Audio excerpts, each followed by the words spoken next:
Assalamualaikum warahmatullahi wabarakatuh.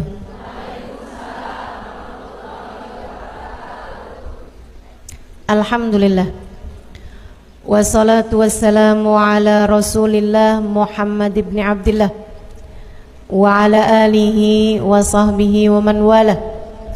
Subhanaka la ilma lana illa ma 'allamtana innaka antal alimul hakim. Rabbi syrah li sadri wa yassir li amri wahlul 'uqdatan min lisani yafqahu qawli, amma ba'du. Saudaraku sekalian yang saya muliakan, hidup tidak pernah ideal buat siapapun. Catat ini penting. Hidup tidak pernah ideal buat siapapun. Jangan pernah berharap bahwa kamu punya hidup bakalan sempurna, enak terus-terusan, ideal. Enggak ada ceritanya orang punya hidup seperti itu. Enggak yang kaya, enggak yang miskin, enggak yang cantik, enggak yang kurang cantik, enggak yang tua, enggak yang muda, enggak laki-laki, enggak perempuan, enggak orang pinter, enggak orang kurang pinter. Semua orang di atas muka bumi ini hidup dengan paketannya masing-masing. Satu paket, ada senengnya, ada susahnya, ada sehatnya, ada sakitnya, ada disenengi orang, ada juga pasti yang benci sama dia. Kewajaran hidup seorang manusia. Bu, dalam hidup ada hal-hal menyenangkan datang padamu, sebagaimana pasti ada hal-hal yang kurang menyenangkan, yang tidak menyenangkan datang dalam hidupmu. Maka sebagai seorang manusia, kita harus bisa menjadi orang yang beriman pada Allah Subhanahu wa taala, faham bahwa garis hidup kita bukan kita yang garisin. Faham bahwa kontrol kehidupan kita, remotnya bukan kita yang pegang. Remotnya dipegang sama yang punya. Remotnya dipegang sama Sang Pencipta, namanya Allah Subhanahu wa taala, yang telah mengatakan innama amruhu idza arada syai'an ay yaqula lahu kun. Segala urusannya hanya tinggal berkata, apabila menghendaki sesuatu hanya tinggal berkata jadilah, maka jadilah sesuatu tersebut. Remotnya dipegang sama Allah. Remote hidupmu, Bu. Remote hidupmu, Kak. Yang pegang Allah Subhanahu wa taala, yang telah mengatakan fa'alun lima yurid. Allah Subhanahu wa taala menghendaki segala sesuatu, dialah yang memberikan sesuatu tersebut. Fa'al, Allah lah yang akan melaksanakan lima yurid, apapun yang dikehendaki oleh Allah Subhanahu wa taala. Allah memberi kepada hidupmu apa yang Dia mau, bukan apa yang kamu mau. Allah menentukan untuk kehidupanmu apa yang Allah kehendaki, bukan apa yang kamu inginkan. Makanya gak ada orang yang jalanin hidupnya dengan ideal. Gak ada orang yang hidupnya sehat terus-terusan, kaya terus-terusan, dicintai sama semua orang. Gak ada. Satu-satunya orang yang hidup di atas muka bumi ini gak pernah sakit ada, Bu. Satu orang aja. Namanya ada. Namanya Fir'aun. Fir'aun itu gak pernah sakit kepala, gak pernah mules. Fir'aun gak pernah panuan, gak pernah flu. Fir'aun gak pernah sakit mata, bintitan, gak pernah. Fir'aun dalam hidupnya gak pernah kena sakit. Makanya Fir'aun, Bu, ketika membaca di kitab-kitab terdahulu, bahwa alam semesta ini ada pengendalinya, Allah Subhanahu wa taala. Allah nggak pernah sakit. Fir'aun ngerasa kok kayak saya ya. Fir'aun apabila menghendaki sesuatu terjadi, terjadi. Dia kalau bilang melangit hujan, hujan bu. Fir'aun. Makanya Fir'aun ngaku innama ana rabbukumul a'la. Ana rabbukumul a'la kata Fir'aun. Saya nih Tuhan kalian yang paling tinggi. Ibu-ibu saudariku sekalian saya muliakan, para ulama menyampaikan, kalau ada orang zaman sekarang dikasih kelebihan kayak kelebihannya Fir'aun, dia juga sepertinya akan mengaku saya adalah Tuhan kalian. Karenanya kita nih sama Allah hidup dikasih kesulitan, dikasih kekurangan, dikasih aib-aib, dikasih kecacatan dalam kehidupan kita, adalah agar kita menjadi hamba yang tidak sombong. Saya kalau lagi ngerasain sakit, ustazah pakai sakit juga loh. Saya kan orang sakit. Setahun yang lalu saya sakit bu, berat. Ada antara tulang belakang saya ini, bagian tulang belakang lumbal yang nomor 5, apa gitu ya, yang nomor 5 itu di belakang sana itu pecah. Sakitnya luar biasa sampai harus kemudian jalanin operasi. Kalau ibu-ibu ada yang pernah ketemu saya tahun lalu, nah itu saya kemana-mana pakai kursi roda, habis itu terus pakai tongkat. Alhamdulillah sekarang udah mulai lepas tongkat dari lebaran kemarin. Cuman ya gitu, nggak bisa duduk di bawah, dan kalau duduk juga harus banyak sandaran-sandarannya. Begitu ya. Teman-teman sekalian, ketika saya sakit, saya selalu ngingetin diri saya, dalam hidup kita harus ngerasain sakit biar kangen sama surga. Kalau kita hidup sehat terus, seneng terus, bahagia terus, semua berjalan enak semuanya, kapan ada ceritanya kita kepengen sama surga? Kita bakalan kepengen hidup lama. Kita jadi berharap hidup kita tuh terlalu panjang umurnya, nggak ada kangen-kangennya sama Allah, nggak ada kangen-kangennya sama Rasulullah, nggak ada kangen-kangennya sama surga. Makanya sama Allah dikasih hidup terkadang miskin, buat ngingetin kamu kalau mau kaya tar sekalian di akhirat. Kalau lagi sakit, itu Allah lagi mau ngingetin kamu, tuh namanya hidup di dunia ada sakitnya.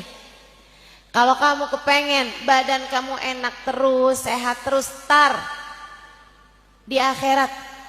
Kalau kamu bisa bagus hidupnya di dunia, kamu akan bisa merasakan kesenangan di akhirat. Insya Allah.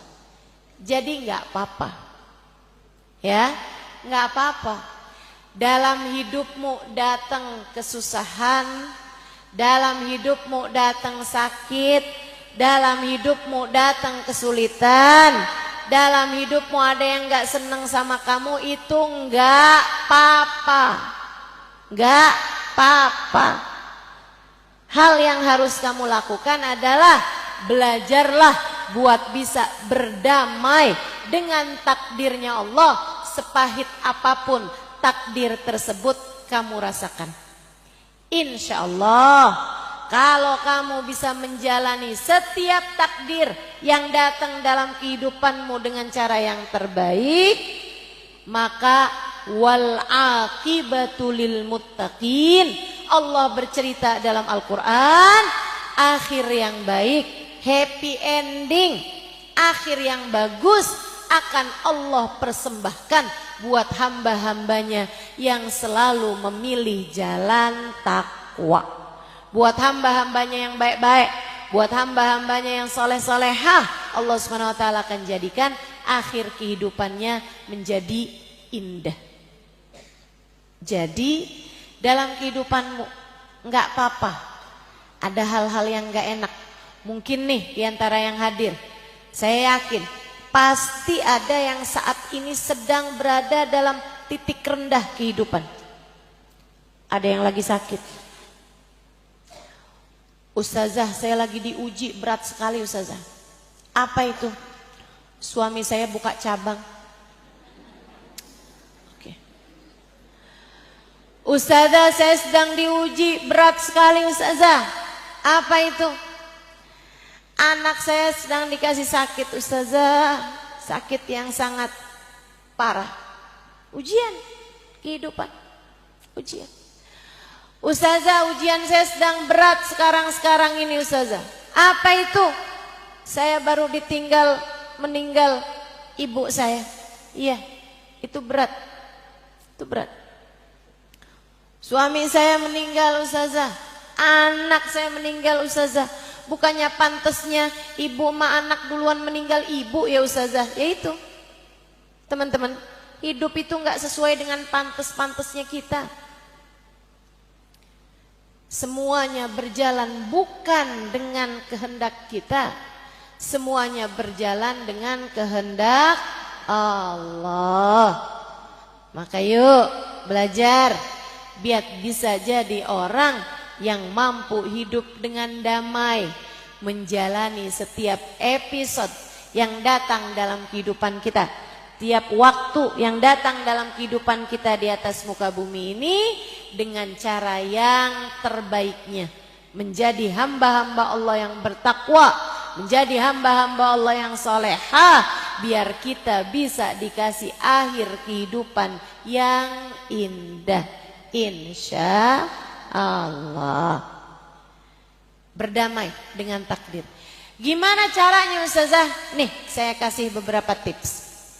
Tips yang pertama, kamu kepengen menjadi seseorang yang bisa selalu berdamai dengan takdir. Yang nomor satu, kamu harus ingat, pengendali takdir itu bukan kamu. Yang ngatur hidupmu bukan kamu. Remote kontrol hidupmu, remote yang kontrol hidupmu ini mau dikencengin, mau dipelanin, mau dicepetin, mau dilambatin.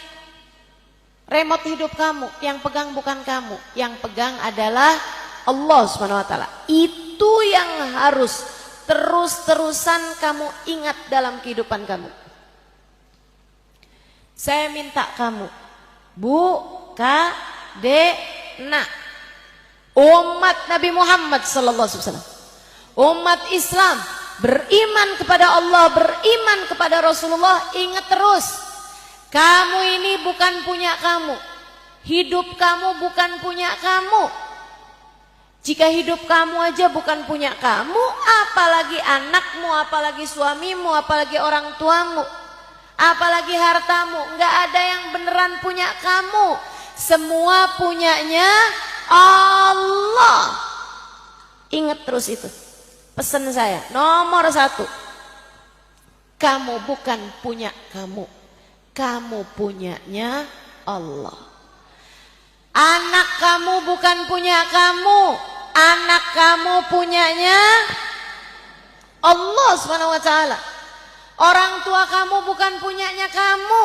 Orang tua kamu punyanya suami kamu, bukan punyamu, Bu. Dia adalah miliknya Allah. Rumah kamu, harta kamu, kendaraan kamu, HP kamu, nggak ada yang punya kamu. Semuanya punyanya Allah. Pakaian yang kamu pakai, baju yang kamu kenakan, perhiasan yang kamu kenakan, HP yang kamu pegang, tas yang kamu bawa, alas kaki yang kamu kenakan, semuanya bukan punya kamu, punyanya Allah SWT. Pinjaman dari Allah SWT. Jalla jalaluhu wa ta'ala azamatuh. Itu sebabnya Allah ketika menceritakan orang-orang yang paling bisa berdamai dengan takdirnya adalah yang memahami hal ini, memahami makna inna lillahi wa inna ilaihi raji'un. Semua milik Allah, dan semua yang milik Allah hanya akan kembali kepada Allah. Ibu-ibu saudariku sekalian yang saya muliakan, a'udzubillahi minasyaitonirrajim. Kata Allah dalam Al-Qur'an, "Walanabluwannakum bisyai'in minal khauf wal ju' wa naqsin minal amwal wal anfus wath thamarat fabasyiris sabirin alladzina idza asabathum musibah qalu inna lillahi wa inna ilaihi raji'un ulaika alaihim salawatun min rabbihim wa rahmah wa ulaika humul muhtadun." Pasti kami akan menguji, kata Allah. Kamu hidup di atas muka bumi, nih dunia tempatnya ujian. Dunia tempatnya ujian. Tempat kamu berbekal menghadapi kehidupan nanti di akhirat. Kamu di dunia bukan buat dunia, ada ujiannya. Kamu di dunia tempat buat sekolah. Sekolah pasti ada ujiannya buat naik kelas. Allah bilang, "Walanabluwannakum," dan pasti sungguh-sungguh kami akan menguji kalian semuanya. Bisyai'in, sedikit ujian. Ujian itu enggak mungkin di luar batas kemampuan. Enggak ada orang diuji di luar batas kemampuannya. Tapi ustazah, dia stres. Diuji enggak kuat, akhirnya jadi PA ustazah. Berarti ujiannya di luar batas kemampuannya. Ujiannya enggak di luar batas kemampuannya. Dianya yang salah jawab soal ujiannya. Ujiannya enggak di luar batas kemampuan. Ibu-ibu sekalian, kalau ada orang sekolahan kasih soal ujian, yang bahaya itu bukan ujiannya. Yang bahaya itu kalau dia salah jawab soal ujian. Kalau ada orang dibagiin soal ujian, bukannya dia jawab soal ujiannya, dia malah robek-robek soal ujiannya, apa nggak dikeluarin dari sekolahan? Dikeluarin. Demikian keadaannya. Bukan berbahaya ujiannya, tapi yang bahaya adalah kalau salah dalam menjawab ujiannya. Kita diuji, semua orang diuji kata Allah. Bisyai'in, sedikit ujian. Minal khauf, rasa cemas, walju, kelaparan, bangkrut, hasil panen tidak sesuai dengan harapan. Dalam kehidupan pasti ada begitunya. Wa naqsin minal amwal, dikurangin hartanya, wal anfus, ada yang meninggal dari orang-orang yang disayangi. Wathamarat, hasil panennya, hasil buah-buahannya enggak cukup, enggak bagus, berkurang semuanya. Hasil dagang, hasil usaha berkurang. Fabasyiris sabirin, kata Allah, menghadapi berbagai macam kehidupan yang gak enak ini, berikanlah kabar gembira bagi yang mampu sabar, bagi yang mampu berdamai, bagi yang tetap tenang hati saat badai kehidupan membuatnya jatuh dan terhuyung-huyung. Badai kehidupan membuatmu gak stabil, begitu ya? Kamu harus tetap bertahan. Sabar kata Allah. Siapa yang sabar? Alladzina idza asabathum musibah qalu inna lillahi wa inna ilaihi raji'un.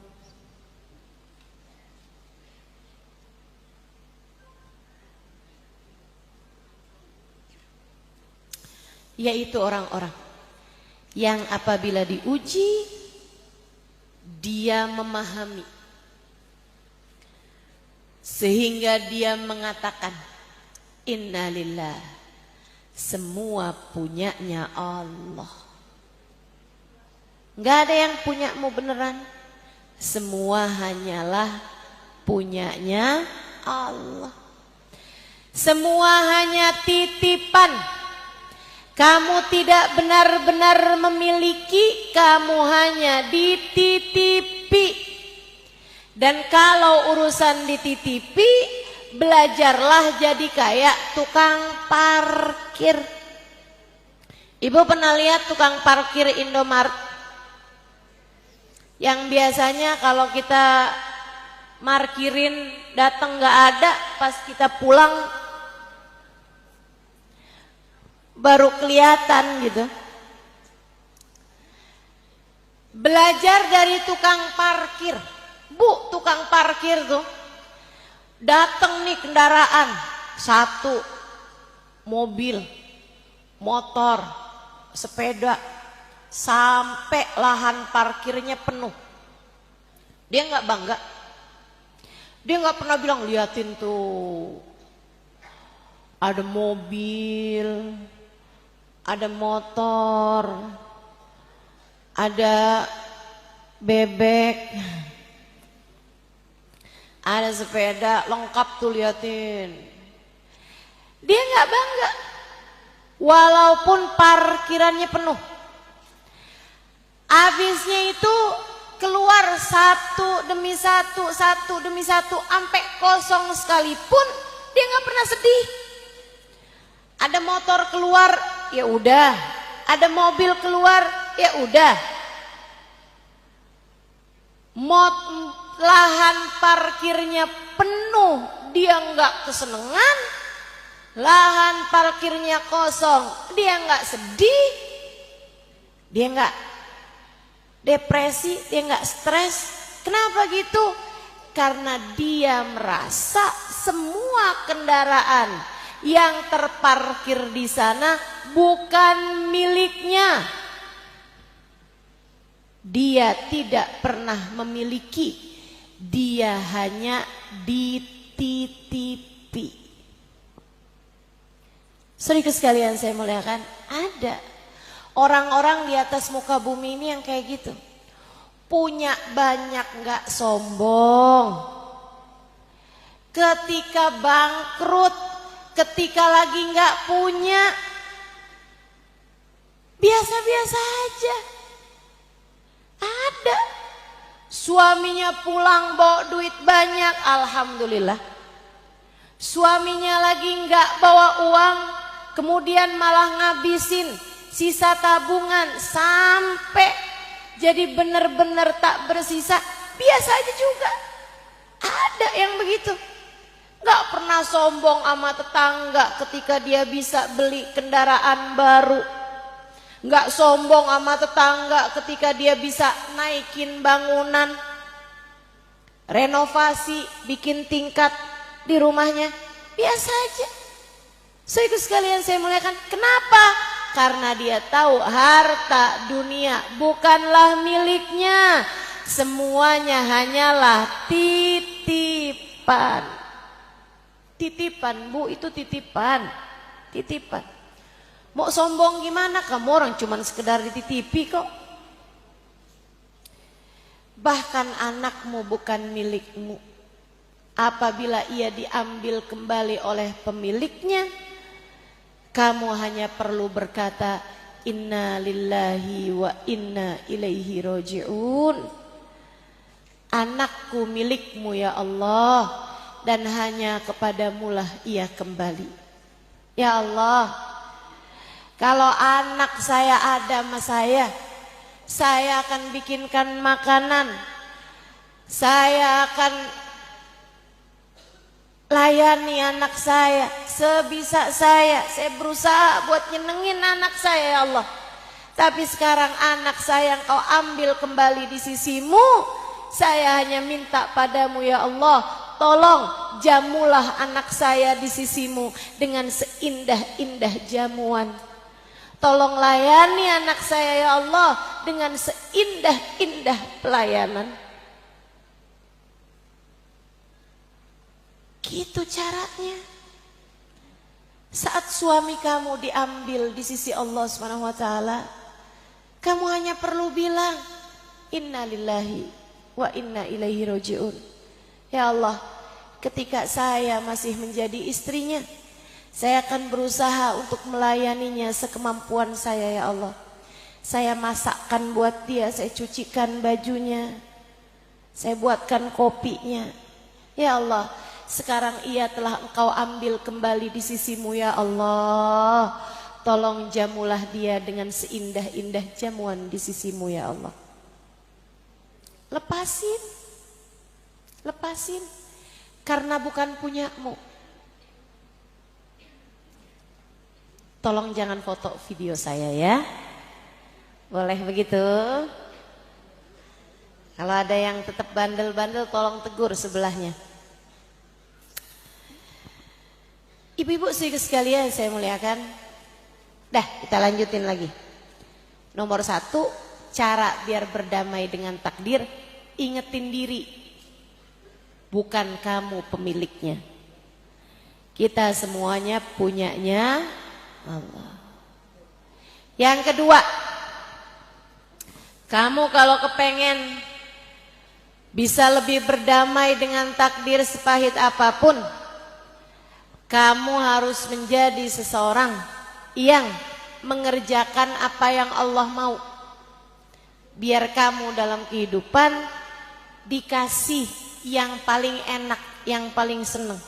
Bu, kerjain yang Allah senengi, biar kamu dikasih apa yang kamu senengi. Saya ulangi, kerjakan apa yang Allah mau, agar kamu dikasih yang kamu mau. Sholat berantakan, subuhnya kesiangan, duhurnya kesibukan, asarnya kemagriban, maghribnya keisaan, isanya ketiduran. Terus kamu berharap hidup berjalan seperti yang kamu mau. Gimana ceritanya? Gimana ceritanya? Itu ibarat kata kayak orang yang gak ikut-ikutan sekolah, kemudian berharap bisa dapat ijazah. Jauh banget lah ceritanya. Gimana kamu bisa lulus ujian jika bahkan kamu sekolah pun enggak gitu. Sekolah yang benar, kerjain di hidup di dunia ini yang benar. Perintah Allah kerjakan, dosa tinggalkan. Kamu menjadi hamba Allah yang bertakwa. Kalau kamu bertakwa, seperti yang tadi saya bacakan, Allah mengatakan wal aqibatu lil muttaqin. Akhir yang baik Allah akan berikan kepada hamba-hambanya yang bertakwa. Judulnya nih, berdamai dengan takdir karena Allah punya rencana yang terbaik. Bu, rencana yang terbaik dari Allah itu hanya akan Allah berikan kepada orang-orang yang selalu melaksanakan rencana Allah bagi hambanya yang beriman, yaitu perintah-perintah Allah. Dia kerjakan perintah Allah, itu rencananya Allah, garis hidup yang Allah tetapkan. Kalau kita kerjakan, Allah akan beri kepada kita rencana yang baik. Allah akan beri kepada kita seindah-indah takdir. Allah akan beri kepada kita akhir yang bagus dalam segala urusan. Bukan buat semua. Kamu berharap, mohon maaf, kamu berharap koruptor dikasih akhir kehidupan yang bagus? Enggak, tentu saja.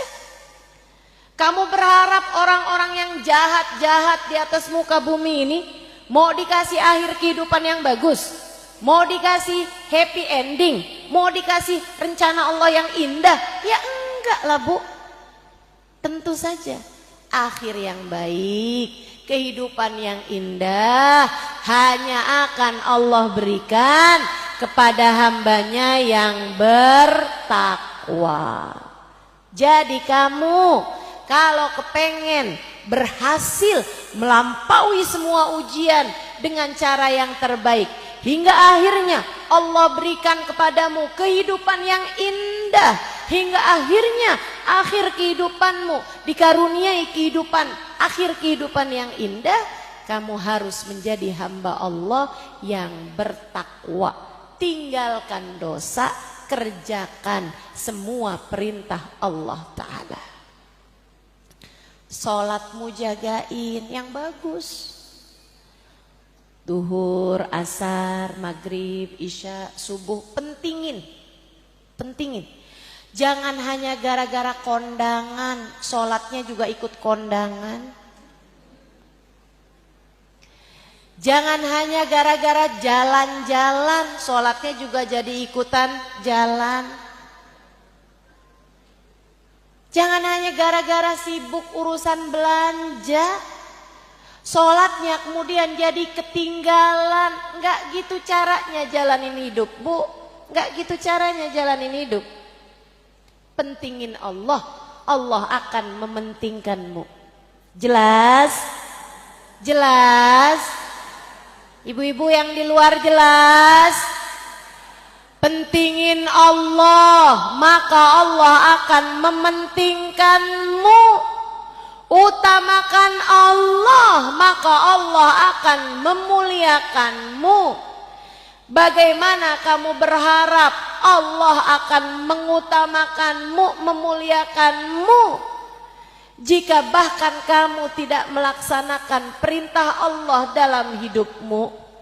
Yang bagus hubungannya sama Allah. Bangunlah di waktu malam, mulailah mengerjakan tahajud. Bu, uban udah mulai banyak di rambutmu. Kalau kamu belum mulai tahajud juga, mau nunggu kapan? Kalau kamu belum memperbaiki hubungan antaramu dengan Allah Subhanahu wa Ta'ala, apa yang kamu tunggu? Tardah, saya mau mulai tahajud. Hari pertama saya masuk dalam kuburan. Begitu? Nggak bisa. Begitu datang ajal menjemputmu, semuanya menjadi terlambat. Nggak bisa kamu benahi hubunganmu dengan Allah kalau sudah keduluan ajal datang menjemputmu. Nah masalahnya, ajal yang datang menjemput nih kamu nggak tahu kapan datangnya. Bisa besok, bisa seminggu lagi, bisa sebulan lagi. Betul, Bu? Pernah ketemu nggak orang? Kamu masih ketemu sama dia kemarin, besoknya kamu dengar dia meninggal? Pernah? Pernah? Bisa jadi itu akan menjadi kehidupan kamu juga. Bisa jadi saat kamu meninggal dunia, tetanggamu bilang, ya ampun baru ketemu kemarin di tukang sayur, sekarang udah meninggal aja. Bisa jadi. Kita nggak tahu kapan ajal datang menjemput kita. Maka karena kita nggak tahu kapan waktunya, mendingan siap-siap aja.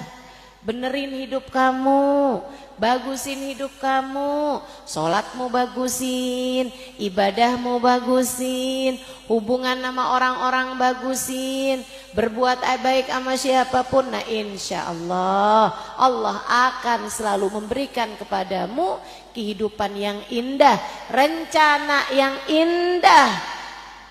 Insya Allah kita akan dikasih hal-hal terbaik dalam kehidupan jika kita melakukan yang terbaik dari perintahnya Allah Subhanahu wa Ta'ala. Jadilah hamba Allah yang solehah, hingga Allah pun akan selalu berbuat kebaikan-kebaikan bagimu. Insya. Tinggalin dosa, Dek. Tinggalin dosa. Bu, tinggalin dosa. Enggak usah ngambil hutang riba. Jangan pernah kepikiran buat ambil pinjol.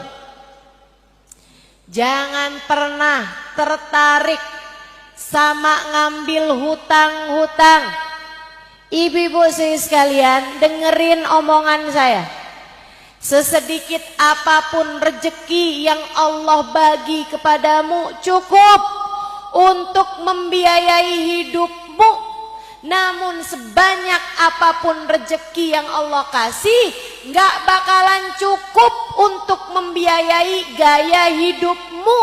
Maka kalau pengen hidup tenang, hidup damai, jangan banyak gaya. Jelas? Jelas? Nggak apa-apa kok kalau kamu nggak punya baju yang dipunyai tetangga kamu. Nggak apa-apa kalau kamu nggak punya tas yang dipunya sama ipar kamu. Nggak apa-apa kalau hari lebaran nggak ganti gorden, nggak apa-apa. Nggak apa-apa. Kalau emang duitnya nggak ada, nggak apa-apa Bu. Jangan maksain diri. Mau ngawinin, nggak apa-apa kok, nggak harus sampai bikin acara besar-besaran tapi ngutang. Ada yang begitu? Mana orangnya coba? Jangan. Nggak apa-apa kalau nggak beli baju seragaman. Nggak apa-apa. Daripada tahun yang kemarin belum lunas, udah ngambil aja seragaman yang sekarang. Ada yang begitu? Nggak ada ya. Tinggalin dosa.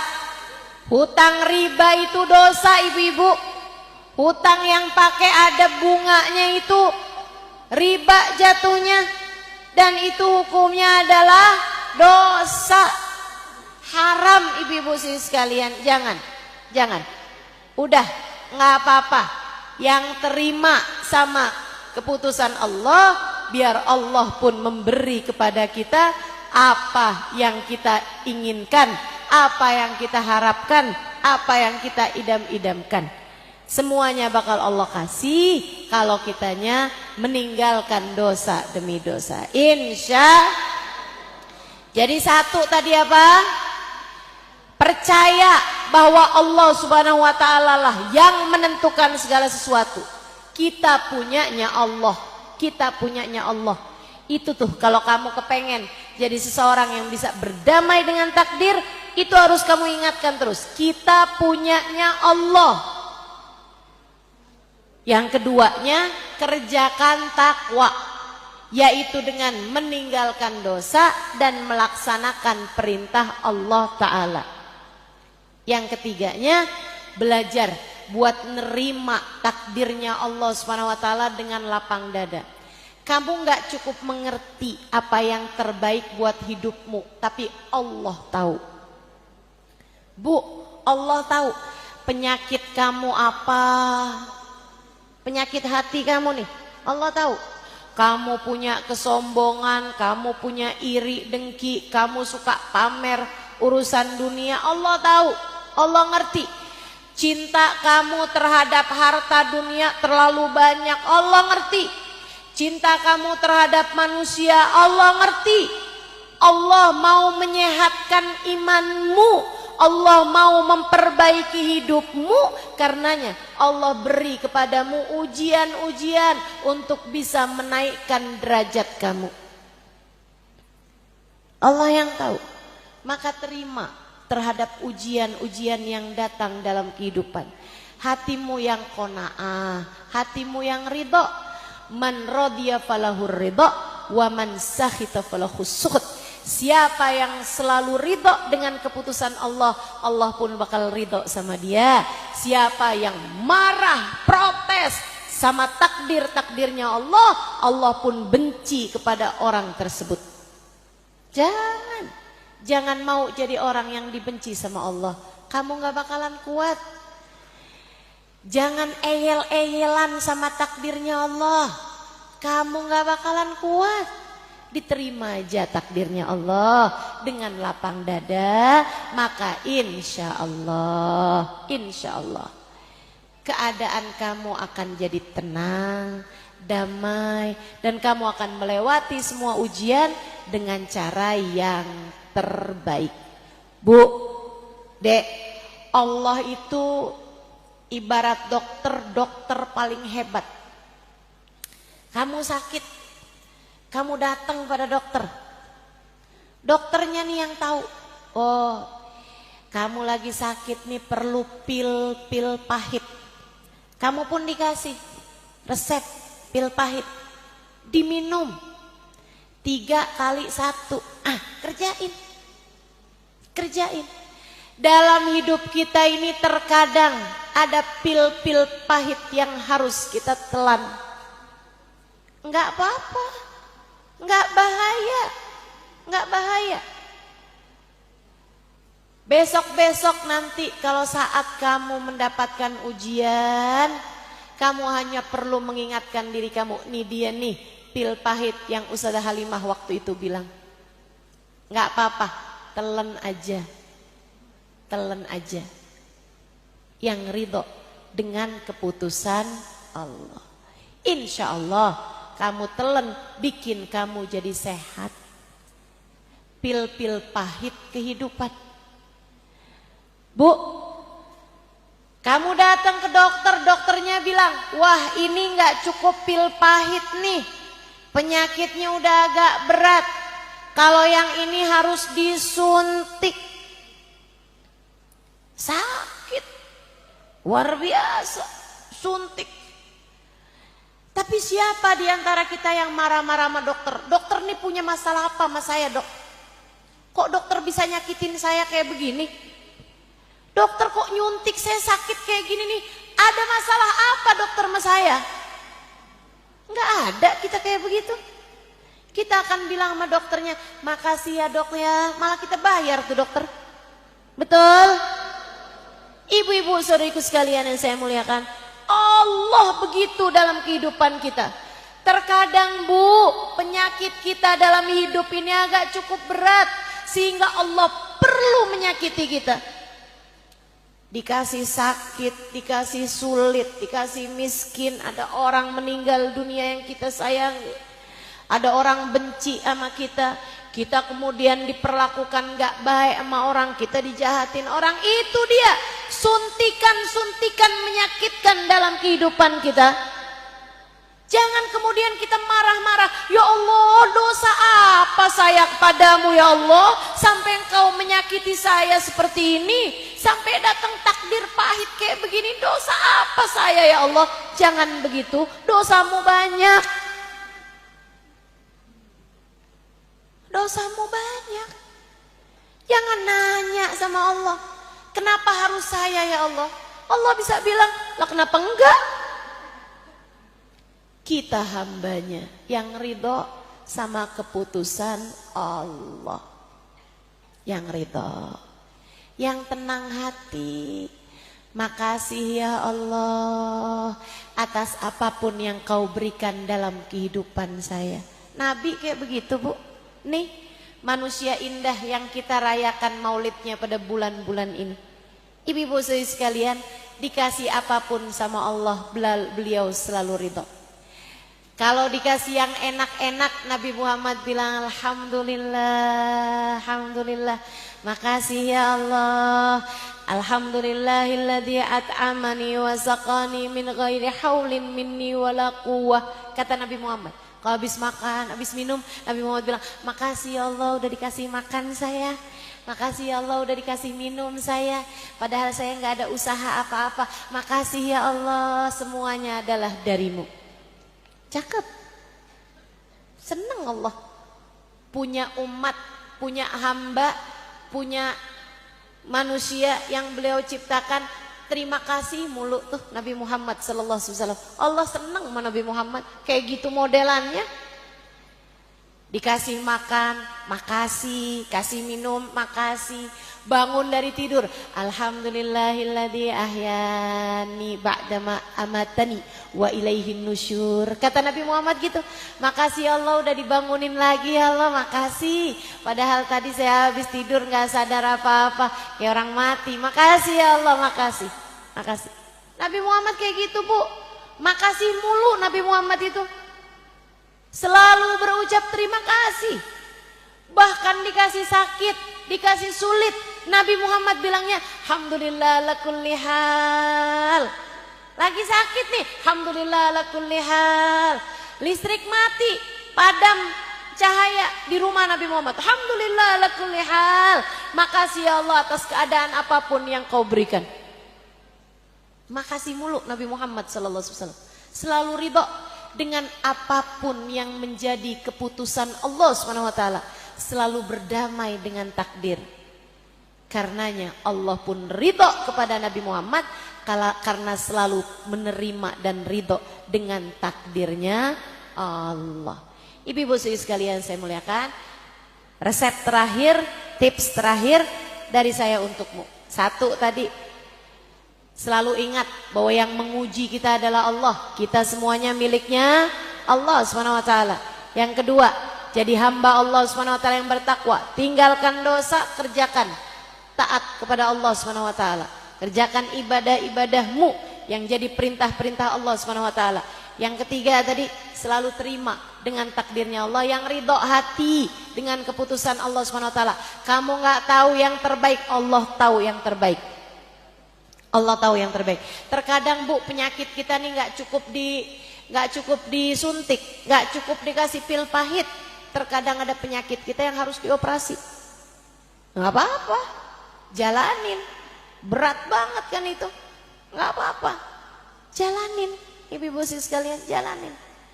Terkadang kita emang punya penyakit seberat itu sehingga harus mendapatkan ujian-ujian yang berat juga. Jadi kalau kamu lagi kasih ujian, ya Allah berat banget ya Allah, ingat ya Allah emang dosa saya emang banyak banget ya Allah, saya ridho ya Allah. Jadikanlah ujian ini sebagai pengampunan atas dosa-dosa saya. Jadikanlah ya Allah ujian yang berat ini buat saya ya Allah, saya mampu menjalaninya dengan cara yang terbaik. Biar semua penyakit-penyakit saya dalam kehidupan Engkau sembuhkan ya Allah. Penyakit hati biar sehat ya Allah. Makasih ya Allah atas ujian berat ini ya Allah. Jadikanlah ampunan buat segala penyakit-penyakit maupun dosa-dosa yang telah saya jalani.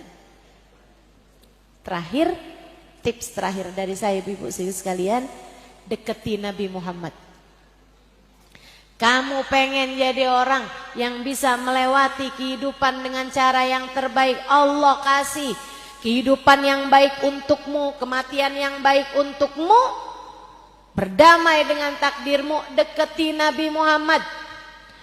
Ustazah, apa kaitannya? Ujian itu kan datangnya dari Allah SWT. Kenapa kita perlu mendekati Nabi Muhammad? Karena Nabi Muhammad pembelamu. Ibu, ibarat hidup ini adalah persidangan, Allah hakimnya, Allah hakimnya, Allah penentunya. Dengan segala dosa-dosa kita, pantas banget Bu kalau Allah menjatuhkan hukuman seberat-beratnya buat kita. Betul? Dosa kita banyak, ditambah sholat berantakan, ibadah pikiran yang gelambiar, sedekah nggak ikhlas. Ya Allah, ya Allah, kehidupan macam ini yang telah kita jalanin. Sama suami kita disuruh jadi istri yang solehah, tapi banyak ngomelnya, banyak marahnya, banyak nuntutnya, benar? Iya. Sama anak kita disuruh sayang, tapi ibu-ibu nih banyak banget ngomelnya. Betul Bu? Betul? Saya emang nggak pernah Bu ngomel sama anak, karena saya nggak ada anak. Ibu-ibu sekalian yang saya muliakan, nih kita dengan kehidupan yang semacam ini, kita dengan dosa-dosa yang menggunung ini, kalau Allah memutuskan hukuman yang berat, andai Allah putuskan kesengsaraan bagi kita, dunia hingga akhirat, rasanya kita pantas mendapatkannya. Tapi kita punya pembela, kita punya pengacara, namanya baginda Nabi besar Muhammad. Pembela kita, pembela kita. Deketin pembela kita, deketin pengacara kita. Nih kita berada di bulannya Nabi Muhammad sallallahu alaihi wasallam. Nabi lahir Rabiul Awal, Nabi hijrah Rabiul Awal, Nabi bi'tsah Rabiul Awal, Nabi wafat Rabiul Awal. Allah jadikan bulan Rabiul Awal bulan paling enak buat kita ngedeketin Nabi Muhammad, bulan paling enak buat kita mengenang Nabi kita Muhammad sallallahu alaihi wasallam. Yang deket sama Nabi Muhammad, biar kamu dibelain. Biar kamu dibelain. Ketika Allah mau memutuskan hidupnya biar susah kebanyakan dosa, sebelum Allah memutuskan, ya Allah tunggu dulu ya Allah, dia umat saya, ampuni aja dosanya ya Allah, kasih dia kesempatan lagi ya Allah, kasih dia kesempatan lagi ya Allah, dia umat saya ya Allah, saya sayang padanya ya Allah. Begitu, wahai Muhammad, iya ya Allah, berikan kesempatan padanya ya Allah. Dan itu yang selalu Nabi Muhammad lakukan buat kita umatnya. Di masa hidupnya, Nabi selalu mengangkat tangannya, Bu, doain kita umatnya. Sayyidah Aisyah mengatakan, farrahtun Nabi sallallahu alaihi wasallam dzati yaum. Satu waktu saya bikin senang hatinya Nabi Muhammad sallallahu alaihi wa ala alihi wasallam. Nabi karena saya senengin, Nabi doain saya. Nabi itu gitu Bu, kalau disenengin sama orang, Nabi doain orang yang nyenengin Nabi. Katanya Nabi Muhammad, Allahumma ghfir li Aisyah ma qaddamat ma akharat ma alanat ma asrat ma alimat wa ma lam ta'lam. Ya Allah, ampunin dosanya Aisyah ya Allah, yang dulu-dulu atau yang baru-baru. Ampunin dosanya Aisyah ya Allah, yang dia lakukan terang-terangan atau yang dia lakukan sembunyi-sembunyi. Ampunin dosanya Aisyah ya Allah, yang dia tahu yang dia nggak tahu. Sayyidah Aisyah Bu seneng banget didoain sama Nabi Muhammad, sampai merah pipi beliau karena seneng. Nabi Muhammad nanya, farihti bidu'a ya Aisyah, ini kamu seneng karena dengar doa saya untukmu wahai Aisyah. Bala ya Rasulullah, hadzal yaum id indi. Iya Rasul, ini hari kayak lebaran, kayak hari raya buat saya wahai Rasulullah. Senengnya hari ini ya Rasulullah, kalah lebaran ya Allah, nih hari kayak jadi hari lebaran lain buat saya. Nabi Muhammad kemudian berkata, dengerin, biar kamu kenal sama pembelamu ini. Nabi Muhammad bilang, ya Aisyah, inni da'autu bihadi da'wa fi kulli laylah li ummati. Aisyah, kamu harus tahu, saya doa dengan doa kayak gini tiap malam. Tiap malam saya doa dengan doa kayak gini tiap malam Aisyah, untuk umat saya. Untuk saya umatnya loh Bu. Buat kamu umatnya. Nabi doain, ya Allah ampunin dosa umat saya, Allah ampunin dosa umat saya, Allah ampunin dosa umat saya. Maka ibu-ibu sekalian, kalau kamu lagi berat hidupmu, ya mungkin disebabkan karena dosa. Sebab Allah bilang ma'asabatkum min musibah illa fabima kasabat aidikum. Tidaklah menimpa kepada kalian musibah dalam hidup kalian, melainkan disebabkan karena dosa yang kalian perbuat sendiri. Kalau kamu lagi kepikiran mendosa anakmu, ya Allah, anak saya nih Allah, kok susah banget ya. Diajakin sholat susah, diomongin susah. Atau kamu lagi kepikiran sama suamimu, kamu lagi khawatir dengan nasib orang tuamu. Bu, yang serius bangun di waktu malam, kemudian sesudahnya kamu berdoa. Nih saya ajarin, tagih doanya Nabi Muhammad untukmu. Tagih ampunan yang Allah berikan kepada nabimu, sebab kamu adalah umatnya. Kamu bilang, ya Allah, ya Allah, ya Allah, dosa saya banyak ya Allah, saya ngerti kenapa hidup saya berat sekarang, emang dosa saya banyak.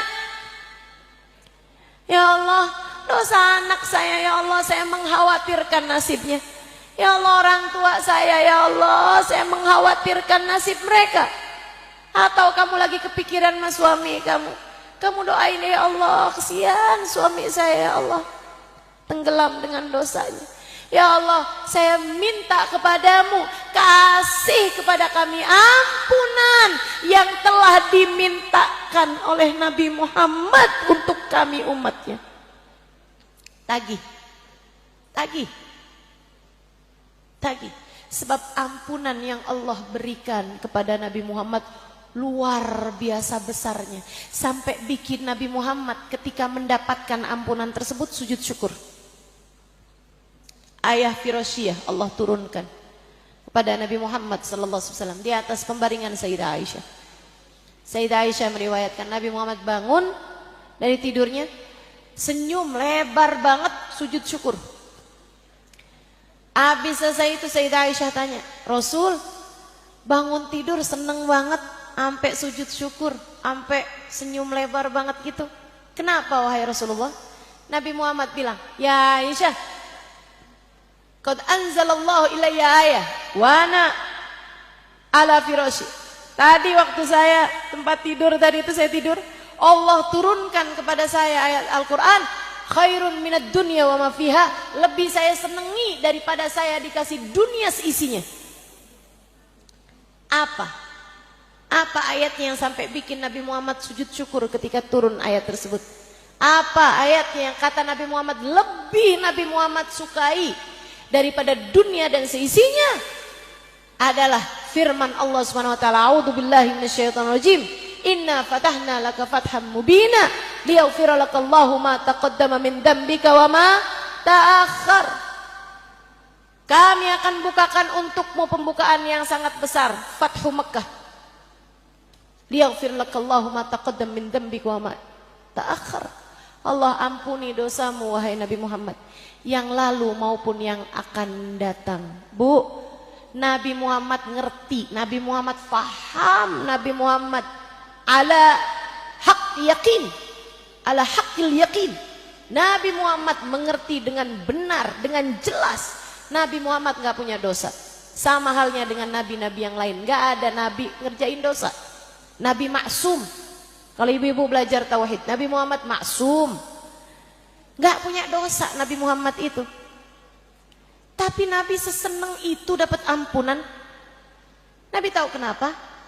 Karena ampunan yang turun kepada seorang nabi bisa dibagi-bagikan kepada umatnya berupa syafaat. Ini yang kita harap, ini yang kita minta, ini yang kita tagihkan kepada Allah Subhanahu wa taala. Ya Allah, kasih kepada kami ampunan yang kau berikan kepada Nabi Muhammad. Ini yang selalu kita minta. Rabbi faghfirli dhunubi bibarakatil hadi Muhammad. Ya Allah, ya Allah, ampuni dosa-dosa saya dengan berkatnya Nabi Muhammad. Ampunan yang kau turunkan kepada Nabi Muhammad bagikan kepada kami ya Allah. Yang dekat sama Nabi Muhammad, Bu, yang dekat sama Nabi Muhammad, biar hidupmu damai, biar hidupmu tenang, biar kamu mendapatkan ampunan Allah, biar keluargamu mendapatkan ampunan Allah, sehingga kamu menjalani kehidupan dengan cara yang terbaik, biar nanti di saat ajal datang menjemputmu, kamu dikaruniai kematian yang baik, kematian dalam husnul khotimah. Dan biar nanti di hari sesudah kematianmu, di padang mahsyar nanti, sesudah datang hari kiamat, kamu bisa dikumpulkan di belakang Nabi Muhammad sallallahu alaihi wasallam, berada dalam rombongan Nabi Muhammad sallallahu alaihi wasallam. Kamu harus dekat sama Nabi Muhammad. Kamu harus banyak baca sholawat kepada Nabi Muhammad. Kamu harus lebih rajin mendengarkan kisah tentang Nabi Muhammad. Kamu harus lebih mendekat kepada Nabi Muhammad, biar kamu bisa banyak dapat syafaatnya Nabi Muhammad sallallahu alaihi wasallam. Mudah-mudahan apa yang saya sampaikan tadi ini bisa bermanfaat bagimu, bisa menjadi penyebab kamu menjalani kehidupan dengan cara yang terbaik. Ala hadhihi niyah wa bikulli niyatin salihah jami'ah syamilah ila hadratin Nabi Muhammad sallallahu alaihi wasallam. Al-Fatihah.